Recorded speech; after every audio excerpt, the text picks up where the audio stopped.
Now in the 24th part of it, it says vectors A, B and C are there and they are saying B plus lambda C is perpendicular to A. अब सबसे पहले तो हम क्या करेंगे, we would try to find out B vector plus lambda C vector, ये निकालने की कोशिश करते हैं. B vector in this case is minus I cap plus 2j cap plus k cap plus lambda is there and C vector is there. So this is 3I cap plus j cap. अब यहाँ पे इसको हम आई cap वाली values को same करने की कोशिश करते हैं, आई मीन उनको एक साथ करने की कोशिश करते हैं.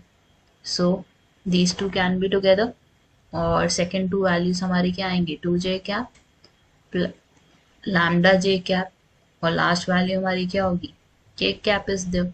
अब फर्स्ट टू वैल्यूज में से आपने क्या करना है, कॉमन लेना है I cap. So you would have -1, 3 lambda would be there. J cap common लोगे सेकेंड टू वैल्यूज में से तो आपके पास क्या आ जाएगा, 2 plus lambda is there and last value is nothing but K cap. Now they are saying कि B plus lambda C is perpendicular to A. अब यहाँ पे बात आती है कि हमने क्या करना है, we need to take dot with B plus lambda C. A का हमने डॉट प्रोडक्ट लेना है किसके साथ, बी प्लस लैम्डा सी के साथ, so that it would be equal to 0. क्योंकि हमें पता है परपेंडिकुलर क्या होता है कि दो वेक्टर्स के बीच में उसका dot product would be equal to 0. अब b प्लस लैम्डा सी को डॉट करेंगे किसके साथ, a के साथ, ताकि हमें किसकी वैल्यू मिल सके, लैम्डा की. So we have is I cap -1 plus 3 lambda plus j cap is there which is like 2 plus lambda, k cap is there, and then in the last you have is a cap, a vector. So you have 2i cap, 2j cap, 3k cap is equal to 0. I cap को आप I cap से multiply करोगे, so you would have to -1 plus 3 lambda is there.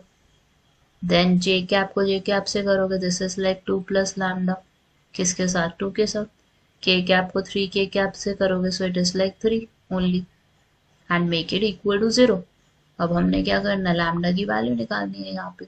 So here in this case 2 would get multiplied with -1, which is like -2 plus 6 lambda, 4 is there, 2 lambda is there, plus 3 is there, and make it equal to 0. 6 lambda plus 8 lambda is 8 lambda, 4 minus 2 is 2, 2 plus 3 आपका हो गया 5, make it equal to 0. अब 5 को आप right side ले जाओगे, it would become -5 and divide it with 8. So lambda in this case is -5/8.